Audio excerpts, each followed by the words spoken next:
Yeah, let's not think about the exam until next week. Welcome to week 11. I like week 11 because it's the last time I actually have to lecture, because I don't really like doing that. I'd much rather do problem solving and things like that. So next week we will be doing revision, lots of revision.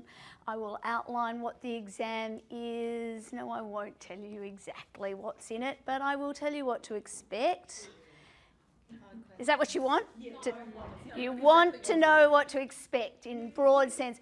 It is actually important if you are here now or listening now and you're thinking, revision's not for me because I am really cool. Firstly, you're not. Secondly, I have changed the format of the exam slightly this year based on some feedback and some conversations that I've had with students over time.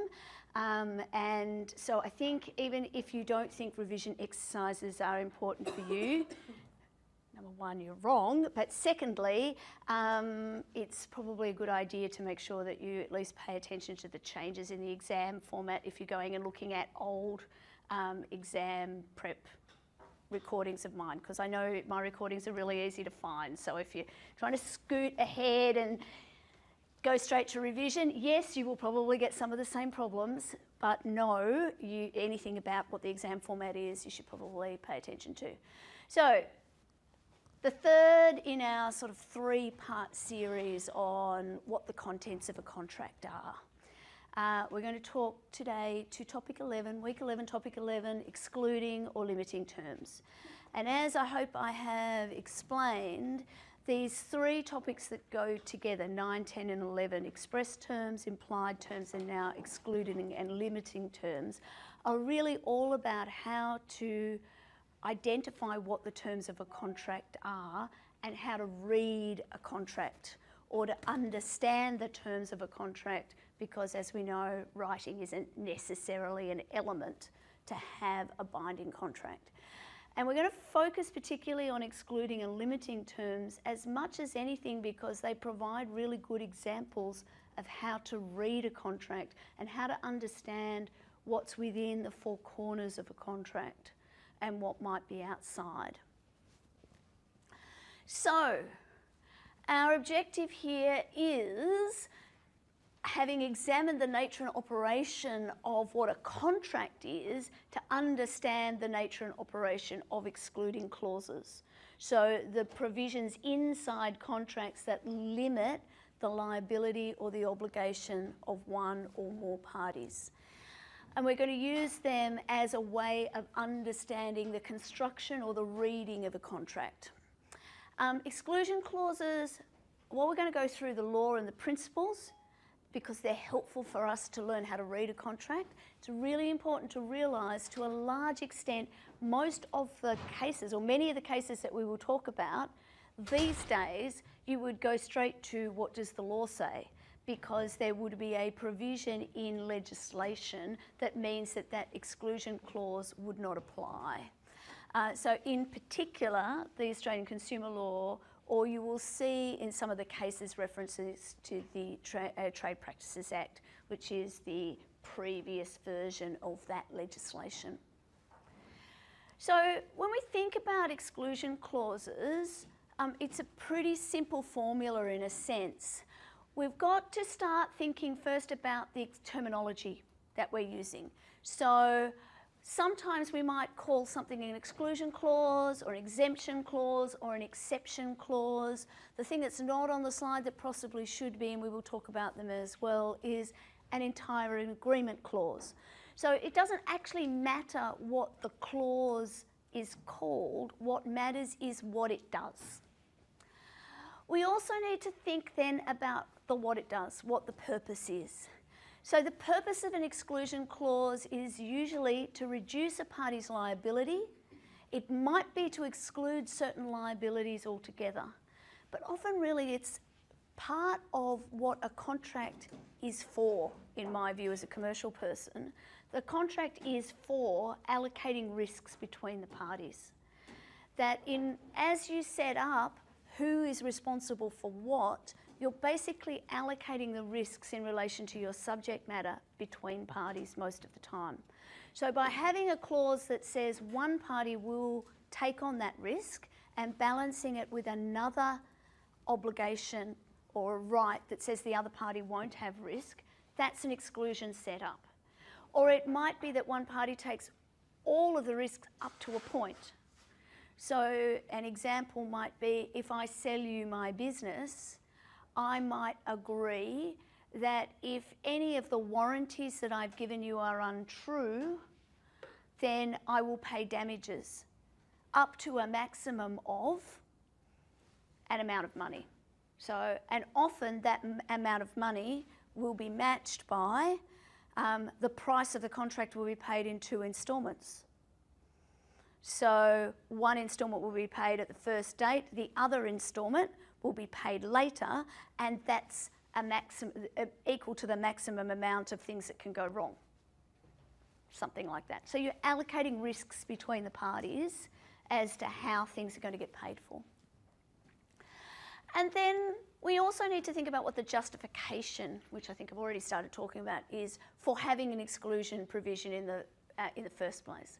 And it comes out of this idea that we keep going back to over and over again, and that your textbook refers to over and over again as well, this classical idea of contract being a private law between commercial people. That the classical idea of contract is that the parties should be able to allocate risk as a consequence of their negotiation. And in order for that to make any sense at all, it assumes that there is an equal bargaining power. Now, stop me if I bore you. No, don't stop me if I bore you, because we will stop ages ago, but I meant if I've told you this story before. But so one of the authors of your textbook, Jeannie Patterson, used to be a senior partner at one of the biggest law firms in Melbourne, King & Wood Mallisons, and it was Mallisons, Stephen Jakes in the days she was there. But she will actually joke that in her entire career, she's only once seen a borrower turn up with a first draft loan agreement where the loan is going to be made by the bank.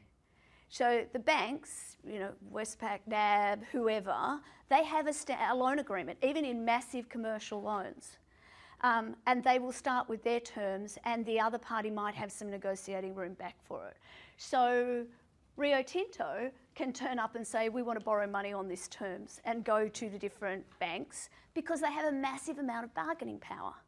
So, and when you think about it in that sense, just reminding yourself that actually there's always going to be a bargaining power fallacy. Any of you who have tried to negotiate with a 3-year-old about bedtime understand that there is always a bargaining power fallacy. Any of you who have tried to get your somewhat tipsy partner out of the pub late at night will also understand there is a bargaining power fallacy. In theory, everybody's equal and everybody's point of view counts. In practice, the person who can yell the loudest probably is going to win in either of those situations. And so it's actually very rare to have absolute equality of bargaining power. There is usually one party who will, as a matter of negotiation practice, wants the deal more. And it's usually through those negotiations that they have, the more you want it, the easier it is for you to walk away, the more power you have to get what you want in a negotiation. And those are the kinds of techniques and things that you will talk about and do when you do negotiation. And I think you do negotiation and mediation together, don't you? Which is kind of weird for me because, again, commercial person, negotiation is about winning.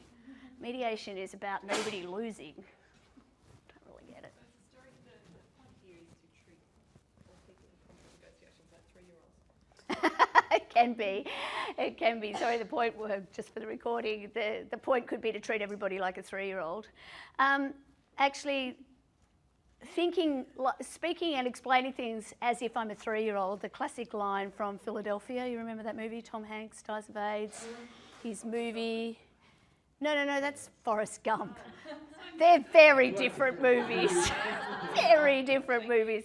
But the lawyer in Philadelphia continually says, that's his expression, explain it to me like I'm a 3-year-old. And often it's not a bad thing for you to be doing, explaining it to yourself like you are a 3-year-old as you go through a revision process. My point here is not only to amuse you, but my point here is as much around reminding you that we have this whole system of what contract law is based on this classical private law, private treaty theory, which is why we have ideas like consideration needs to be sufficient, but it doesn't need to be adequate. That we don't, it's not the role of the courts to work out whether a contract is fair or not. It is the role of a court to make sure that contracts are consistently interpreted, or that particular things that happen will have a consistent outcome. But all of that sits on this idea that because it's a commercial arrangement, contracts are inherently commercial relationships, that the parties will have equal bargaining power. And we know actually that that is not true most of the time. And that's where the legislation comes in to fix things. When I was on my way in here today, I was listening to the news and they had a short piece, probably 3 minutes or so. I'll try and find it and send it to you. Somebody might need to remind me. But completely relevant to what's happening today. So they were talking about Aboriginal purchasers or Aboriginals in the Northern Territory, many of whom were, it was an isolated case, so many Aboriginal people need to leave where they live to go to a large city to have dialysis.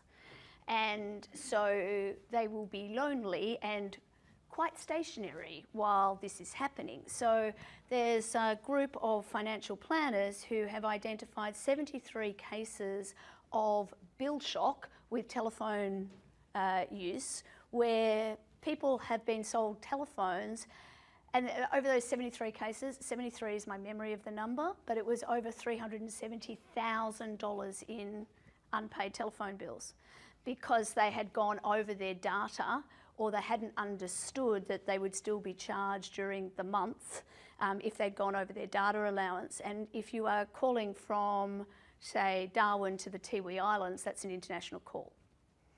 So question is, well, these people have just gone in and they've been sold a standard contract, telephone contract, and they've had all of the disclosures made to them, etc. One assumes that are required by the law.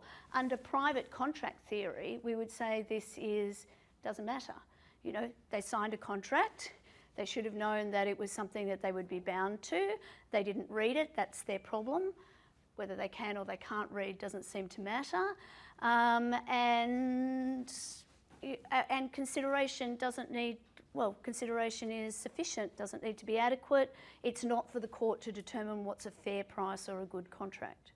But legislation comes in underneath that, and we'll talk about that today with unfair contracts legislation, particularly in those kind of consumers or vulnerable purchaser situations. But I want to start with the common law and then we'll move ourselves in. Questions, concerns? Oh, I'm going backwards now. There we go, let's go forward again. So, we do need to remind ourselves about the statute, and I think the easiest way to do that is to get your head around the broad categories of where a statute might apply. And for our purposes in this subject, what is important is the Australian consumer law. And in particular, the prohibition against misleading and deceptive conduct, misleading or deceptive conduct, I should say, and the statutory warranties, which we spent a little bit of time talking about last week or the week before? Last week. But that's not the only legislation where the statute will apply. There are very similar provisions in the ASIC Act, there are similar provisions in Insurance Acts, there are provisions in a range of different pieces of legislation to do with boats, fisheries, all sorts of things. So if you ask yourself first, is there a statute that in some way impacts what can or can't be included in a contract of that nature, then that's a good starting point. I'm now doing it in reverse, because if the answer to that is yes, and the limitation is void, then you don't have to go any further. You don't have to go through this regime. But if the answer to that is legislation doesn't apply, then you're going to need to apply the common law principles. Now, under the old regime, we did race a little bit with implied terms, so I will just kind of reinforce some of those things. A lot of the implied terms that we talked about that come out of the Australian consumer law is effectively a codification of the terms that would be implied as a matter of law anyway. If a term's implied as a matter of law, as a consequence of the operation of the common law, then the parties can always excise those terms. And the way that those terms that are implied by law work is that unless the parties have agreed something to the contrary or specifically excluded those terms, then they'll apply, unless their application would be somehow inconsistent with the body of the work, which again is excluding the terms, right, or agreeing something else. However, to the extent that they're codified in legislation, the next question for you becomes, does the legislation allow you to excise the terms out? So you'll remember in Lestrange and Graucob, the point of that case was, did the exclusion clause prevent legislative or common law rules about fitness for purpose applying in that case? Was the exclusion broad enough? So in that case, the legislation clearly didn't prohibit you from excluding those requirements. But these days, most of that stuff has been fixed by legislation. And so it's actually sections 276 and 276 AACL. It was so much easier when it was 68 and 68A of the TPA. I actually have to look at the slide to remember the new numbers. But they're the provisions that specifically say the exclusion clause will be void. You cannot use it if it seeks to excise out that statutory responsibility. So what is this common law approach? Firstly, we have to work out, is the clause incorporated into the contract? So if we've got an entire agreement that's all written down and it's written as part of that contract, that's easy and we probably don't even need to go any further. When we've got an agreement that's partly in writing and partly verbal, then we have to work out what's included and what's not included. You have to go through the things and the tests that we were talking about the week before last with express terms to work out what is incorporated and what isn't. So again, and that's why we kept looking at exclusion clauses there. We were looking at exclusion clauses that were on the back of tickets or that were on signs or otherwise might not normally be considered a contractual term. Normally is the wrong word, immediately be considered a contractual term. The other thing that we need to then also think about is whether the party who's seeking to rely on the exclusion clause is or isn't a party to the contract. Are they privy to the contract? Does the privity rule operate to limit their ability or exclude their ability from relying on the exclusion clause? Again, think back to the cases that we looked at in privity. Think even about Toll and Alpha Farm, which we spent a bit of time talking about at the beginning of last week. Ultimately, in that case, the clause itself was signed or agreed by somebody other than the party who it was seeking to be enforced against. But part of the case became that party had authorised the former party to enter into the agreement as its agent, and so the privity rule went away. But you do need to think about it. Sorry, Robin, did you want to ask something? So they're our first kind of two questions. And again, see what we're doing here. We're starting, it's only week 11, but we're starting to see all of the pieces in our jigsaw are starting to come together now, and we're reminding ourselves how we have to go and look in these different places to answer these questions. So what does an exclusion clause look like? Here's an example of one on the screen. I picked this up from somewhere a couple of years ago. I can't remember where. So clause, it's somewhere in the middle of the agreement. I've noticed that it's actually quite usual for people to try and hide them away a little bit. So this isn't just clause 8, this is 8.3. So there are 2 other things that are sitting there above. It's got a little heading there, limitation of liability. That's a fairly standard sort of heading. So this one must come from a trust deed by the looks of things. And see, actually, it's got 2 things going on here. Oops, sorry, that's me. I'm just trying to get a pen to see if I can. It's got 2 things going on here. It's got its limitation of liability clause up the top, but it's also coupled with an indemnity. Anybody want, I mean, we haven't really read it yet, but anybody want to think about what, or have a go at why you would have an indemnity as sitting with it as well? So we've got 2 things going on here. One is at the beginning, at 8.3, it says that the trustee will not be liable for any loss arising from its administration or management of the trust other than something it does dishonestly or something that it does on purpose which it knows will be a breach. Okay, so it's basically got a fairly broad exclusion clause there limiting its liability, and then that's coupled with something that says provided you've acted in good faith, whatever that means, and you've got a chapter of reading to get your head around what good faith might actually mean. The trustee is entitled to be indemnified out of the trust money for any debts, damages, obligations, liabilities it incurs that arise or are awarded by or against it because it's doing its job as the trustee, provided that it relates to the trust fund. So there's a 2-way street there. One is it's not responsible for anything it does wrong unless it does it dishonestly or on purpose. And to the extent that it suffers any loss or damage from doing its job, other than potentially dishonestly or on willfully in breach, it's going to get compensated for that. So it will be covered. So that's limiting its obligations quite narrowly.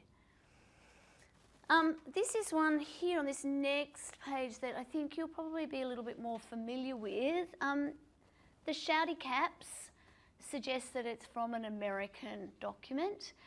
The American codes, contract law codes, require important things like obligations that, or limitations of liability to be put in capital letters, the theory being to draw people's attention to them.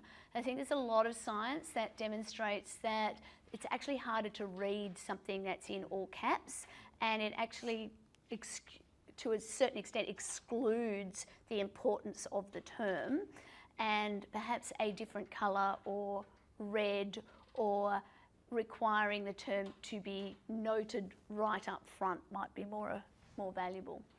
But again, this is a fairly standard type of term. In no event will the company here, it's got the word company, but this is the beneficiary of this clause, be liable to you, the other party, for any lost profit, lost savings, or incidental, indirect, special or consequential damages arising out of your use or inability to use the product or the breach of this agreement, even if advised of the possibility of such damages. So I'm assuming this has come from a software agreement or something similar. You use this product and you suffer damage as a consequence, we're not liable for that. Even if, when I bought the software, say it's accounting software, I bought the software and I say, if I use this and it doesn't work, I don't have a backup of any of my accounts and I will have millions of dollars of loss. This clause says, too bad. Even if you told us beforehand, we haven't agreed to that. So, and we'll talk more about this idea of things that have happened in the lead up to signing the contract and where the extent to which a term in a contract overrides the negotiation. We've started that conversation. We talked about a little bit with Van den Eschet and Chappell and a couple of the other cases, but we know that the parole evidence rule operates to exclude any agreement of the parties or any representations that are inconsistent with the final agreement. So often when we're looking at the parole evidence rule, we're looking at, can we get that evidence in of that prior discussion anyway? And then at the moment, with a clause like this, the fact that somebody has told you about, or told the beneficiary of a clause like this, that there could be substantial damages, would be very hard to get in under the normal operation of the parole evidence rule, because it would be inconsistent with what this clause says. So, anyway. Thoughts, concerns? Have a look. No, the all caps is, in fact, one would suggest that under some of the way that the Australian consumer law works, that one of the things in the unfair contract regime, which we'll talk about in the second half of the class, that the court will look to is how clear the wording is. And all caps is not clear, but the all caps is very much an American thing. And one of the things I think, just as a lawyer, when people bring you contracts and they've got swathes of all caps in it, one of the first things I'll be doing is looking at the jurisdiction clause in the contract to see if it's actually an Australian jurisdiction anyway. And then I pretty much know that they've cut and pasted somewhere from the internet, and chances are that it'll have inconsistencies in it. So, but you know, again, not a litigator. I'm often getting these things as first drafts, and people think they can save themselves money by pulling something off the internet when they can pay a lawyer who can pull it off the internet themselves. No, we would never do that. So, how do I suggest that you think about exclusion clauses? Firstly, start with the question of the legislation. Think about whether the term is properly incorporated into the contract. Think about the privity question, and then think about what does the clause itself mean? How do I read it? How do I construe this in a way that is consistent with the principles of construction at common law? So basically, if the legislation applies, that's where you want to go first. Don't worry about what the clause says. Make sure you understand what the legislation can do, and then read the clause in the light of that. We've talked about proper incorporation previously. I'm not planning to spend much time on that today. Similarly, in relation to privity, I'm not going to spend time on that today. So we're going to spend most of our time today talking about how to read these clauses. And of course, we will, in doing that, need to go back to the legislation and what to do in those circumstances as well. But really, it's a pretty straightforward logic test. So what is the common law approach to exclusion clauses?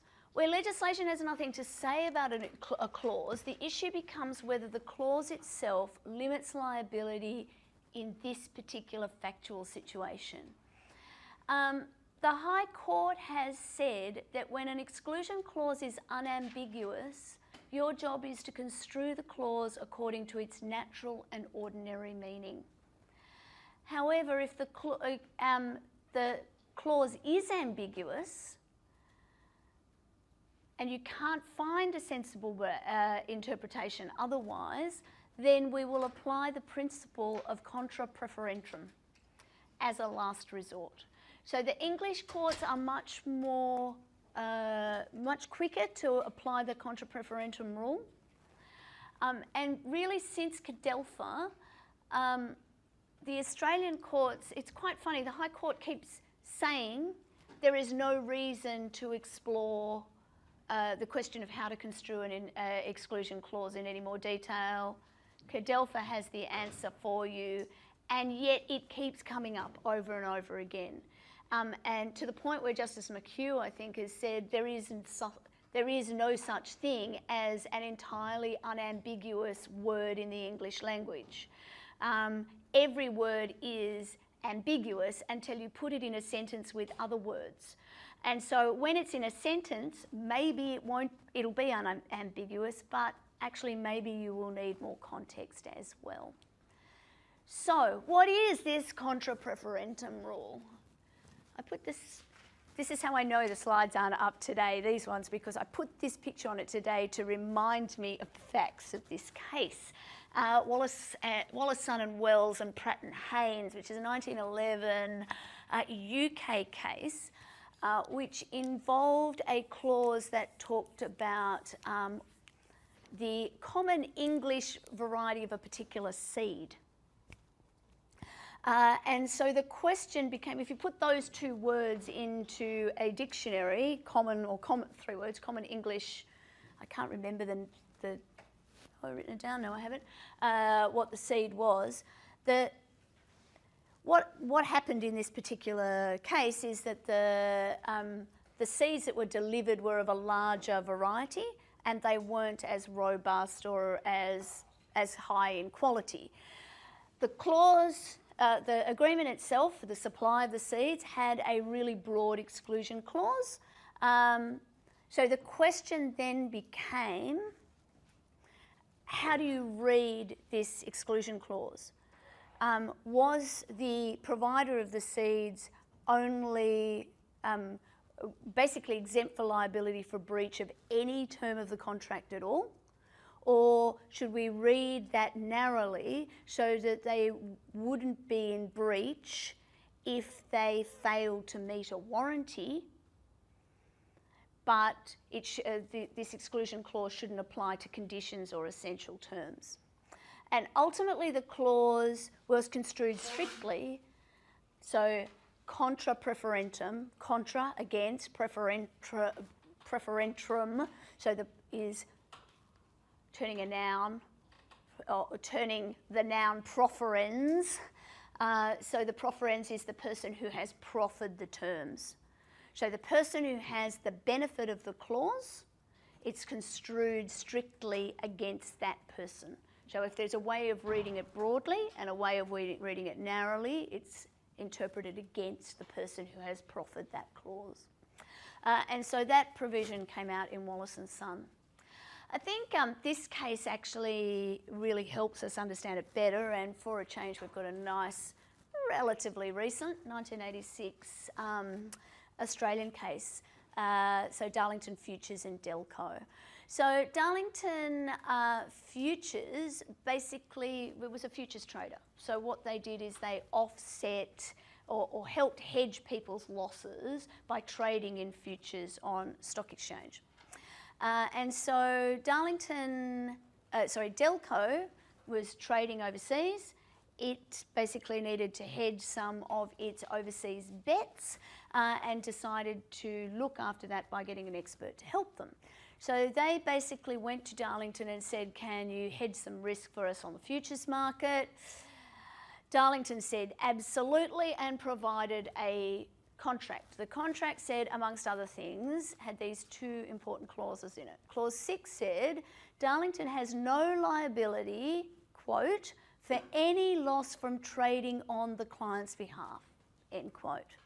And clause 7 provided that the maximum amount Darlington must pay for a breach arising out of or in connection with the contract was $100. So again, similar to that first exclusion clause that I showed you, there's a combination here of an exclusion, but then there's also a cap on liability. So firstly, we're excluding our liability, and secondly, to the extent that we have liability, there's a maximum amount or a cap on that liability.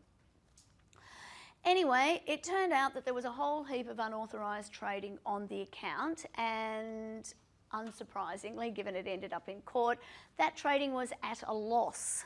So they basically, Delco got upset, said, we've got some enormous losses here, you need to compensate us. And Darlington Futures said, nah, we've got a contract. Ultimately, it ended up in the High Court. Anybody got a view, I'm not expecting you to remember the case, but have you got a view based on what we've been talking about as to what that clause 6 might say? Well, whether clause 6 would be effective or not?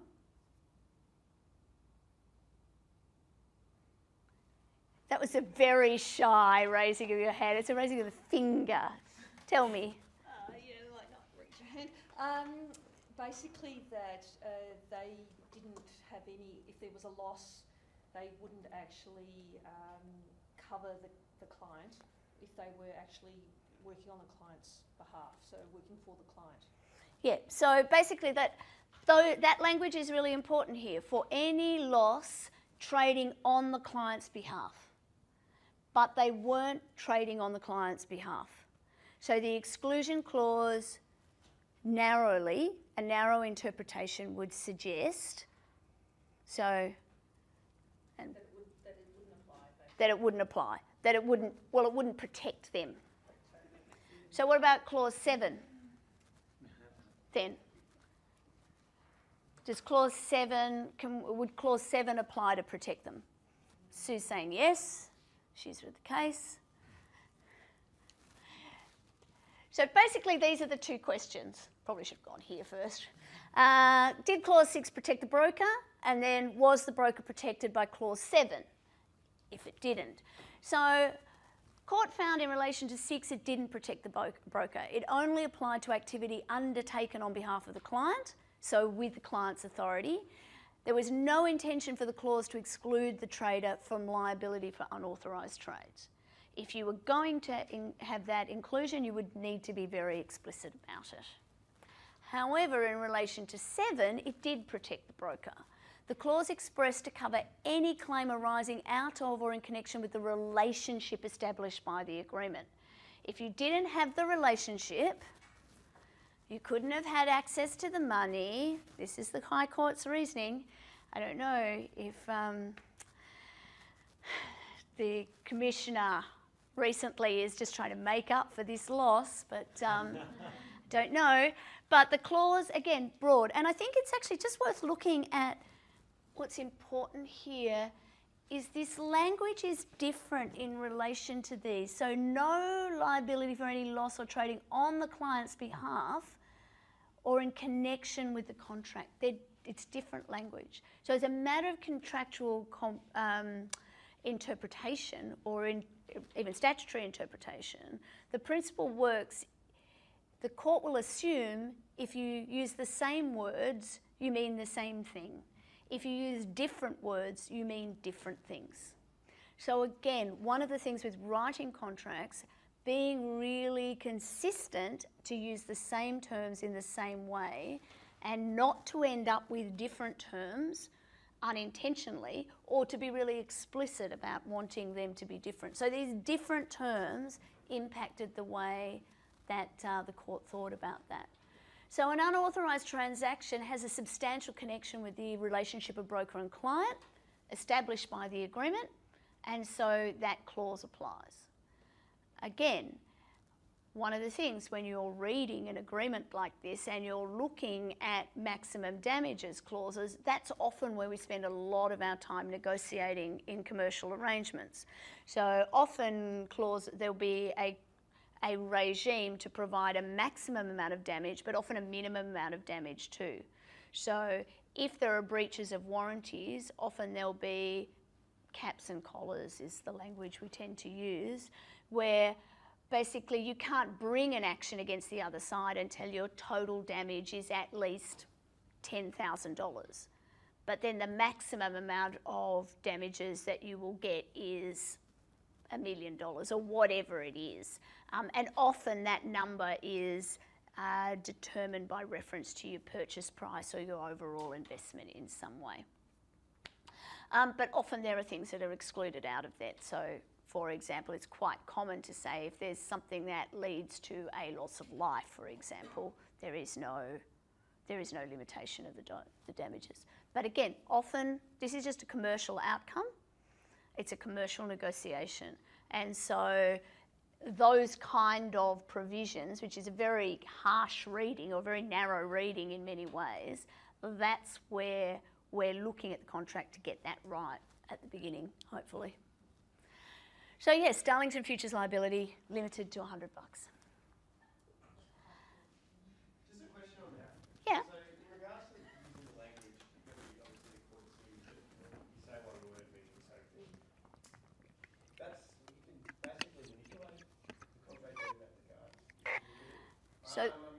So the question is, or the question observation is that could people just manipulate to get this outcome? Yeah. And yeah, look, sometimes I think that happens. Sometimes I think that people are being as clever as they can be in the way that they write contracts.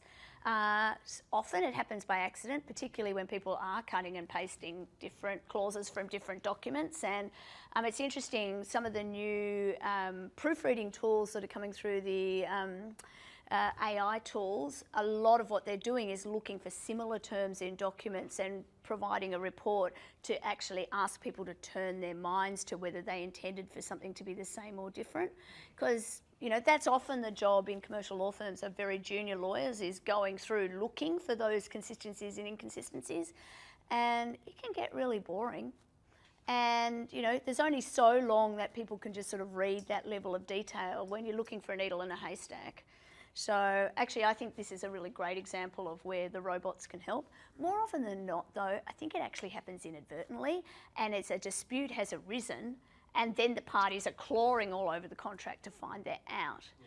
Peter, you wanted to make an observation. That's the very reason of the battle of the forms, isn't it? Yeah. One, they realise that a clause could be manipulated a little way, and they try and send it back and hide it within the... Yeah. Well, sometimes it's strategy, absolutely. So, maybe, I don't know which way you'd weight it. Sometimes it's strategy.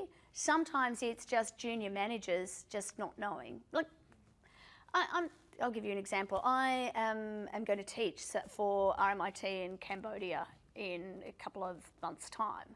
And when they asked me to do it, so it's actually through Vietnam. So RMIT have sent me, you know, a kind of a job offer to do this course, and there's like 4 pages of what I have to do and what the terms and conditions are and what they'll pay for and what I have to pay for and blah, blah, blah. It's fine. And I'm, you know, happy enough with it, asked a few questions. Then, sort of 3 weeks later, they send me my contract. There's no relationship to what they've sent me at all, right? In the first place, it's like it has things in it like... Firstly, it's about 1/3 of the length, so it's got much less in it, but it includes things like I can give them and they can give me 3 days notice and it's all off. Thinking, I don't want a 3-day notice clause before I'm going to fly to Cambodia, thank you very much, particularly when I have to pay for my own airfares. Like, I think once I've actually settled in, you have to at least compensate me for the airfares if you're not going. But you don't want 3 days notice either. Do you really want to have a whole heap of students turning up in Phnom Penh and, you know, on a Friday and me on the Monday saying, oh no, I've changed my mind, I'm not going anymore? Like, you know, it was just kind of this, and anyway, that's just sort of one example. But that's not, what that is as a management team have worked out what they want and they've got it all sorted, and then it's a huge organisation, right? So they've said to HR, send a contract. And they haven't met in the middle, they haven't talked to each other. So, I don't know, should I be saying, I'm implying that things at RMIT aren't always entirely well organised. But I'm just using it as a proc or an example of a particularly large organisations. I don't think there's any intention in it, absolutely. It's just, people are just doing their jobs. Or not. True. So that slide is really going to annoy me now. I can't look at it. It's going to give anybody again an epilepsy warning with it. No, they're not. I made them myself. The 4 corners rule. So the 4 corners rule is really closely related to the idea of the parole evidence rule. That an exclusion clause can't protect a party from liability for acts that fall outside the scope of the contract. So this is the idea of the rule, and that reading a contract, in order to understand or construe the terms of a contract, then we start within the 4 corners of the contract, that we shouldn't need to go outside of the contract for additional information. So T&T and May and Baker, is probably the best articulation of what the Four Corners rule is, and I'll talk about that case in a minute. At the same time, we still end up with evidence of commercial context all the time. And part of that is because we're applying an objective test. And an objective test is effectively, what would a party having the same knowledge, what would a reasonable person, I should say, having the same knowledge as the parties have understood this to mean? And in order to have the same knowledge of the parties, you need usually to explore the commercial context. So the Four Corners rule, we push outside those four corners a little bit more than we might otherwise expect. Oh, I should have done that a while ago, shouldn't I? Sorry about that. Does that apply to collateral contracts as well? Well, a collateral contract by its nature doesn't really have four corners, does it? So, because it's effectively, well, it's usually created as a consequence of the expression of people's, of some sort of act or discussion to the side. It might be written, but it often isn't. In order for a collateral contract to exist, it can't be inconsistent with the key contract. Yeah.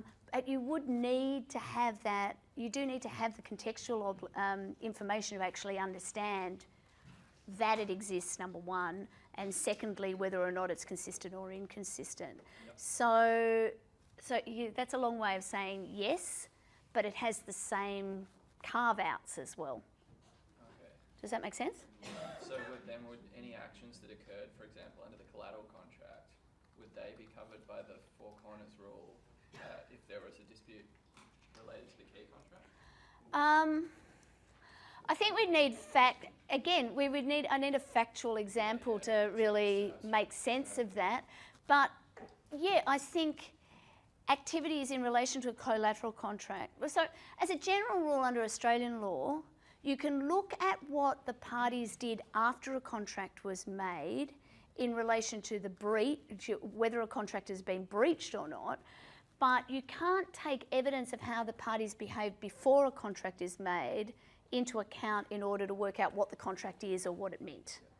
But you can look at things leading up to the contract. So the existence of the collateral contract and the terms of the collateral contract are probably within the Four Corners normally, and vice versa, because the other contract is collateral as well, if that makes sense, the main contract.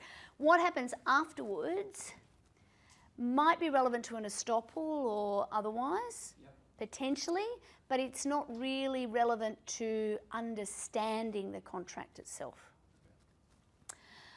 So let's have a look as an illustration for another parking case. I told you there were a few, of the Four Corners rule. So this is the Council of the City of Sydney and West. So West parked in one of the council's garages. The contract required the production of a ticket before taking the delivery of the car.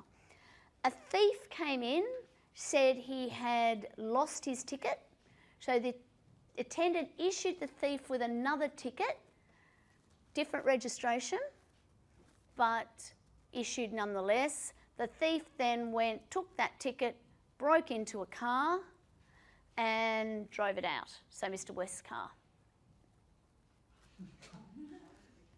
No. So, no. I've put it up there now, you may as well see it. So, the ticket itself, or the parking garage, had an exclusion clause. The exclusion clause is quite broad. It said that the car park wouldn't be liable for the acts of its employees. In this case, it was held that the clause wouldn't apply to acts that were not authorised or contemplated by the contract. And in this case, because of the way that the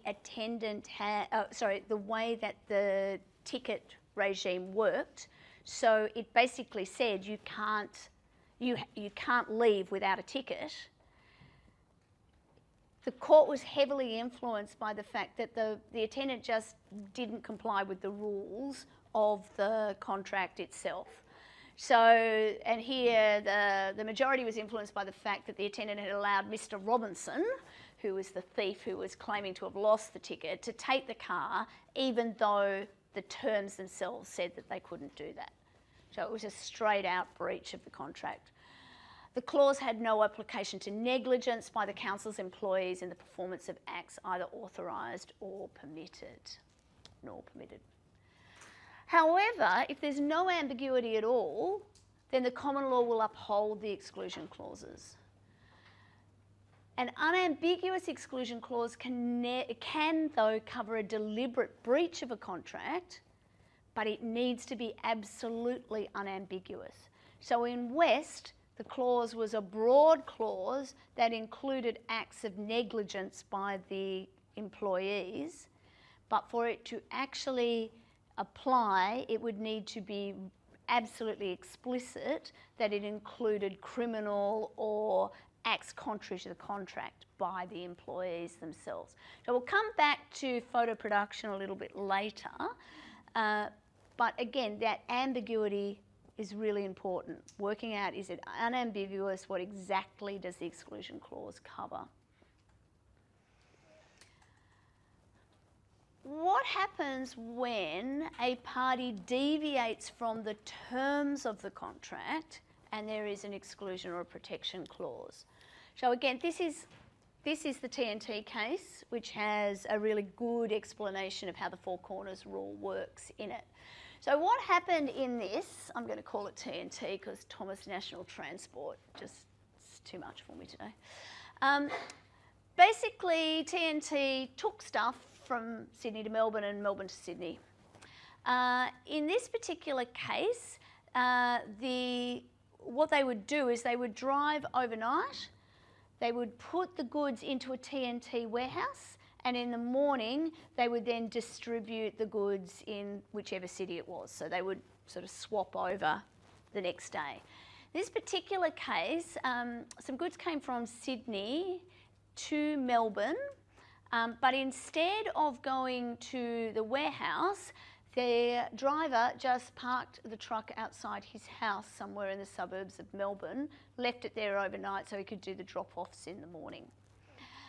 Unfortunately, there was a fire and the goods were damaged. So the question became, did the exclusion clause act to protect TNT when there was a deviation from the terms? Because the goods didn't go to TNT's lovely warehouse here, which presumably had sprinklers and fire protection and alarms and things like that.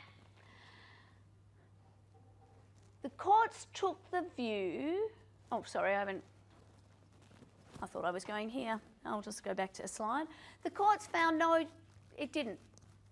That because this deviation was outside the four corners of the contract, outside what was contemplated by the contract, didn't expressly allow for a broader situation, then loss of the goods as a consequence of them being somewhere that they shouldn't have been that was a risk that TNT should take on. And that effectively, when May and Baker entered into this contract, assuming that they read it at all, that it was perfectly reasonable for them to be happy with their goods being in TNT's warehouse, because TNT's warehouse had security, it had fire protection, it was designed to keep goods overnight, as opposed to just leaving the truck in front of somebody's house. And so they would have been happy with that allocation of risk. And so if something went wrong in that scenario, that was a risk that they were prepared to take. But if something goes wrong in this different scenario, they hadn't had the opportunity to take on that risk. So what about when something happens because of somebody's negligence? So as a general rule, courts have taken the view that it's inherently probability that one party to a contract should intend to absolve the other party from the consequences of their own negligence.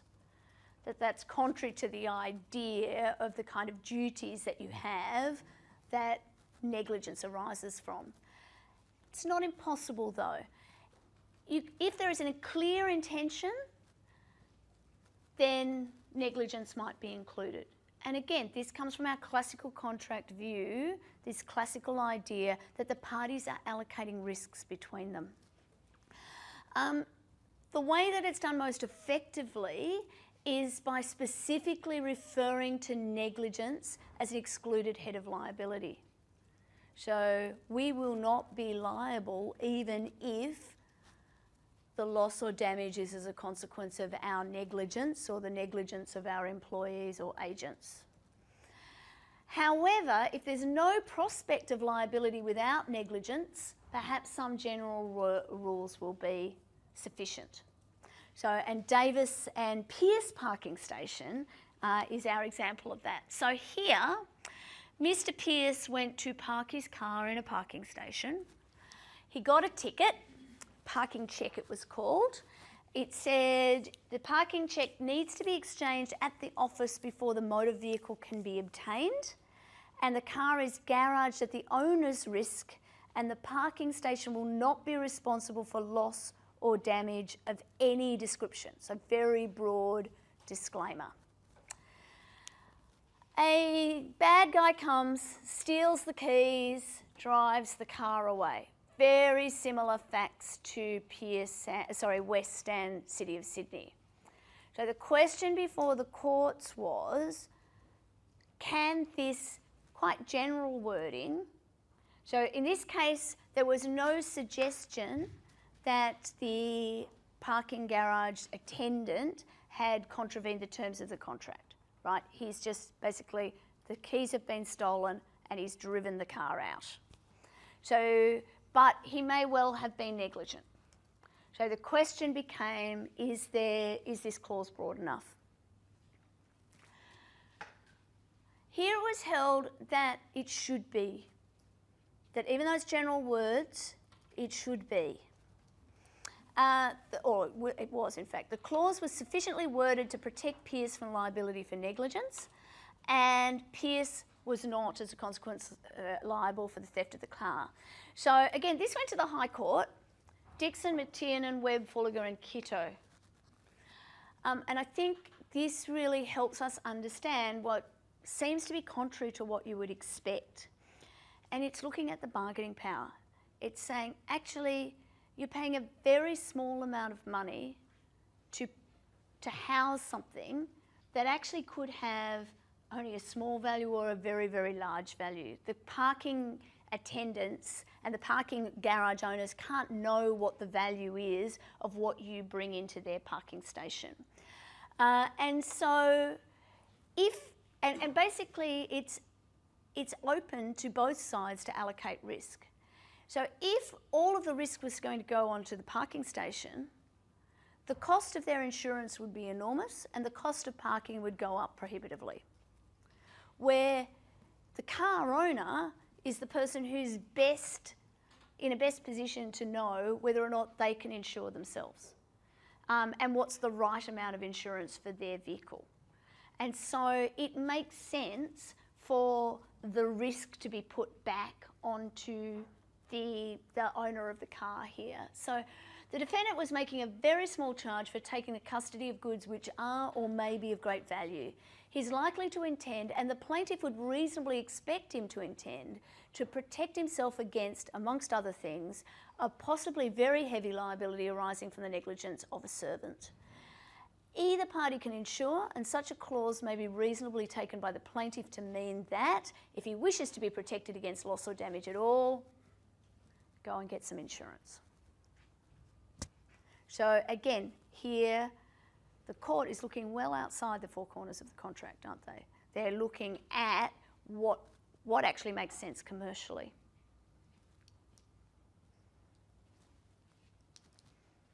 I like that little car icon, can you tell?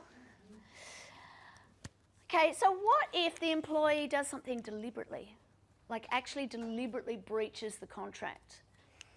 Again, private law, classical contract theory says that if we are clear, then it is actually possible, but we need to be very clear indeed.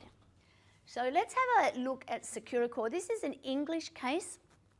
The extent to which it would be absolutely followed under Australian law is less clear, but I think it illustrates the point really well. So basically in this case, Securicor provided security services to photo productions, warehouse and factory premises. Basically the security guard, big factory, it's England, he got cold, so he set a little fire to keep himself warm, and it got a little bit out of hand. The contract that they had included this term: Securicor will, under no circumstances, be responsible for any injurious act or default by any employee, unless such act or default could have been foreseen and avoided by the exercise of due diligence on the part of Securicor. So basically there's a deliberate act. It's quite clearly, the contract does not say you are allowed to set our premises on fire. But it does say we're not going to be liable for things that our staff do if we couldn't have guessed they were going to do it based on our due diligence. So the evidence that went in front of the court included the reference checking that they'd done for the security guard. There's been, he wasn't a known arsonist. There was no inference that he set out to burn the place down. He was cold and he wanted to get warm. And it just got quite significantly out of hand. And so the court found that this clause was there to protect Securicor. And part of the reasoning is the same as Davis. It's who's best here to ensure, where should we best allocate the risk.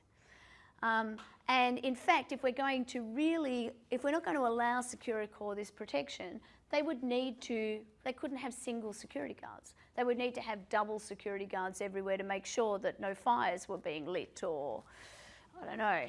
So costs would go up, etc. So exemption clauses are to be interpreted in the same way as any other term, regardless of whether a breach has occurred. So that's why it is a good example as we think about these kind of clauses, to think about how you read and interpret provisions in contracts overall. And I know you do some statutory interpretation in intro. I know in admin that you do a whole heap more as well, although admin's not a priestly 11, is it? So many of you won't do it, but you'll find that there is that overlap. So what do I want to say here? So on the facts of this case, Justice Wilberforce found that the exclusion clause precluded all liability even when the harm was caused intentionally. He went out of his way to disapprove the doctrine of fundamental breach of contract. So this was an idea of Justice Dennings, which actually was still sort of making a bit of headway when I was at university, but has pretty much fallen on its sword since. So the key principles here is that fundamental breach is a rule of construction, not a rule of law. So what is a fundamental breach? And secondly, freedom of contract trumps the other considerations. That it is, that the contract still has that private law classic contract ownership.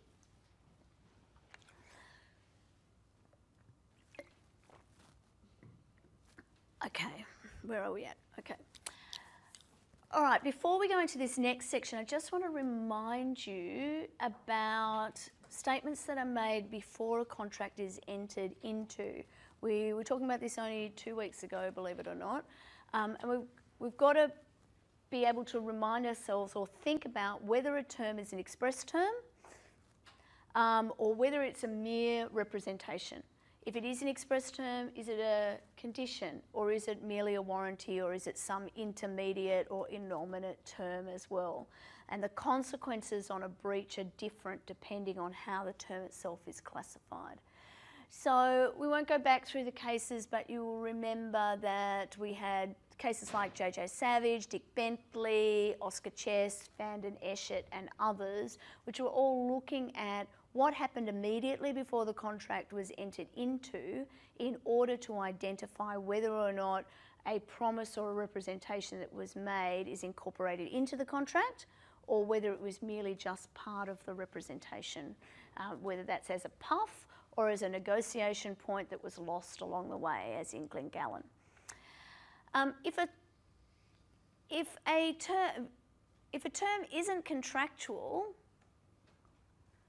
if it's just a pre-contractual statement, then it does provide context as to what it is that the parties were trying to achieve in the lead up. And I was mentioning just before, as a general principle under Australian law, we don't look at what happened after the contract was made in order to identify what the parties thought the terms of the contract were. What is important is what happened leading up to the contract being made, because that's from those activities that we can ascertain intention. But there are some general rules. A written agreement supersedes all prior oral agreements.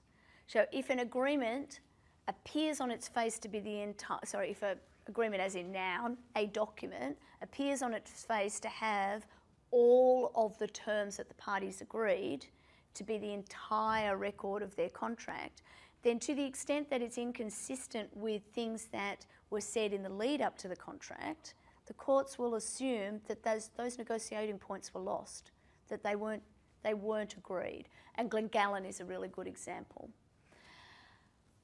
If we've got pre-contractual statements, though, that the sole purpose was to induce somebody into the contract, then we might end up with a term. But we do need to think about whether that term or that statement was misleading or deceptive. So in Vanden Eschet and Chappell, for example, the statement was made, of course there are no white ants, I would have eradicated if there were. It was made immediately prior to the contract being signed. It was quite apparent that if that answer wasn't given, the purchaser wouldn't have signed. They would have gone and made some further inquiries and it would have delayed the signing process. But the question then became, was that a term? Because it was a false term. It was a false promise. What happens then if the promise is misleading or deceptive as well? So I want you to think about that in terms of a pre-contractual statement. I want you to think about pre-contractual statements like that in the context of an entire agreement clause. I'm not quite sure why that's come out grey. I changed the colour scheme, it obviously didn't work everywhere. So this is an entire agreement clause. And I think if you have a look at it, you can see that it has some overlap with the idea of an exclusion clause. So this is a very standard way of doing it. So this agreement constitutes the entire agreement between the parties and supersedes and extinguishes all previous agreements, promises, assurances, warranties, representations and understandings between them, whether written or oral, relating to its subject matter. In other words, if it's on this paper we agreed it, anything else is not relevant anymore.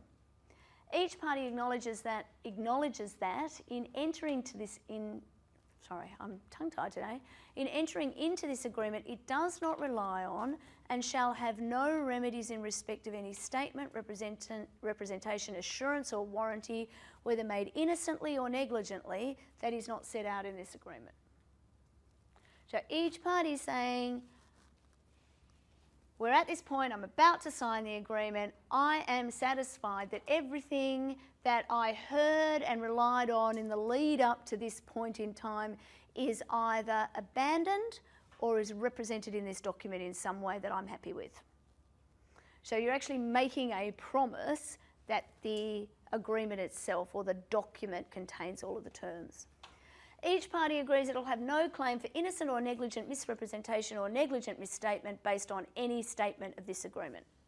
So there's your exclusion. We're saying I'm not going to sue you for negligence. If negligence in relation to statements that you made that induced me to getting in here, And then, again, this is also quite common, nothing in this clause limits or excludes any liability for fraud. So if you innocently misrepresented something, if you misled me in some way or I didn't understand, that's okay. But if you set out to deceive me and to steal things, that's a different matter. So that's a very standard clause. You feel comfortable with that? You can see how that works and represents a good understanding of the common law position such as we've talked about it so far. So we have this other issue though. Section 18 of the Australian Consumer Law, that is the thou shalt not mislead or deceive provision. And we can't avoid liability under Section 18 because an exclusion clause in a contract can't break the nexus between pre-contractual misleading conduct and a contract that was induced by that conduct. An exclusion clause cannot at common law provide protection against fraudulent misrepresentation. The clause that I showed you there specifically excluded fraudulent misrepresentation. And the rule applies to Section 18 of the ACL, and an exclusion clause cannot defeat the operation of Section 18. So we know then that an entire agreement clause, and by the way, they're very common, you are going to see them all the time, it still can't exclude the operation of Section 18. Where are we up to here? A little bit, we've talked about this before, but Section 64 of the Australian Consumer Law provides that a term in any contract, including a collateral contract term, which attempts to exclude, restrict or modify the application of the relevant provisions in the ACL will be void. And any term that purports to do that is also void. So somehow we've got to think about how exclusion clauses, entire agreement clauses in particular, how they can sit and be operational in the context of an environment where you cannot exclude liability for misleading or deceptive conduct. Now, it's important to remember, or to understand, if you didn't know to start off with, to remember, that Section 18 is a strict liability offence. Or provision, I should say. It's not actually an offence, it's a provision, strict liability provision. The test is not, did you intend to mislead? Did you intend to deceive somebody? The only test is, was someone misled or deceived, or is it reasonable that they might have been in the circumstances? So it's a very broad provision, and it is absolutely impossible to divorce this idea of representations or statements that were made in the lead up to a contract being made from those provisions. I don't think there's anything on this slide. It's just got references to you for you that I haven't actually spoken to before. Again, there's a strict construction of the way that the legislation works here. So you need to be aware of it, and particularly thinking about statements that are made in the lead up to a contract being entered into. So you can come back to that. I don't know why I've got so much text on the slides, goodness me. It's interesting here, so Section 64 doesn't provide that an offending term is void only to the extent of any inconsistency with consumer guarantees. The terms will be void to the extent that they purport to exclude, restrict or modify. So it's quite broad, quite strict construction of those clauses. You cannot try and seek to exclude the operation of those statutory guarantees. All right. I'm going to talk to you about the facts of this case, and then we're going to have a break, and I'm going to leave the exclusion clause up, and we're going to talk when we finish about the break of what you think the court might have found in this case. It's not a particularly authoritative case. I just think it's a really good example of an entire agreement provision and the issues that can come up with dealing with them. So unfortunately, this picture is of the development that was a subject of this Queensland Supreme Court case, but after it was finished. So Mr. Buskey and his partner, whose name I can't remember off the top of my head, decided that they wanted to buy an off-the-plan apartment in this development, sort of outside of Surfers Paradise. And they were purchasing off the plan, so basically the place hadn't been built yet. So they were looking at pictures of what it would look like. They went to the site to see where it was going to be built. They saw, like a demo, I want to call it a demo model, but, like a display place. Oh yeah, here we've got our property expert in the room, a display room. It was really clear. The thing that was really important to this couple is that they wanted to have as uninterrupted views of the waterways as they possibly could. So Nifsan was the developer, and it outsourced its sales agency process to another firm, so a firm of real estate agents basically, but they were located on site and all they were doing was selling units in this development. So one of the sales agents basically took Mr. Nifsan and his partner basically to the building next door. They went up to the fifth floor, and they went and looked at another apartment and said, well, this is the view. Your view is likely to be pretty much the same, only a little bit further north or south or to the left, to the right, whatever it is. So they were happy with that. They came down, they made an offer, and they sat down and they put a contract together. Unbeknownst to the sales agents, and the facts showed that there was some action taken to make sure that the sales agents weren't aware of this, Nifsan had already begun to develop another property that was basically going to sit right in front of the property that these guys were buying. So instead of getting uninterrupted views, they were going to be looking into somebody else's apartment, right? And so they went down, they've got their contract together, they spent some time putting together special conditions. So the contract is a standard form of contract, and then the special conditions are the stuff that's unique to that apartment. And the special conditions included things like what colour tiles they were going to use and what door handles they'd have on their kitchen and what splashbacks and what carpeting and paint colours and curtains and all of that sort of stuff, but absolutely said nothing about the views themselves. They sent their contract off to their lawyer. They said to their lawyer, any problems with this contract? The lawyer didn't ask, and they didn't tell the lawyer that the thing that they really cared about was the views. So the contract said nothing about the views whatsoever. So that they got independent legal advice. On the screen now, so you've got a bit of time to read it in between, is the entire agreement clause that was in their contract of sale. 10.6, so it was, yes, towards the middle or the end. The buyer acknowledges and agrees that A, no representations of the agent or the seller were supplied or made to the buyer with the intention or knowledge that it would be relied on by the buyer.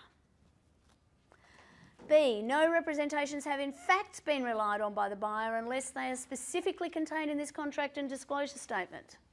So the disclosure statement is the disclosures about what's going on. Before the buyer entered into this contract, it satisfied itself from its own independent inquiries as to the value of the property. The buyer has relied on its own judgment in purchasing the property on the terms contained in the contract. The terms of the contract and the disclosure statement are the entire agreement between the buyer and the seller, despite any representations before the buyer signed the contract. To the extent that there were any representations before the buyer signed the contract, the terms of the contract supersede them. without limitation. No representations have been given that the property is or will remain fit, suitable or adequate for any or all or any of the purposes the buyer wishes to use the property for.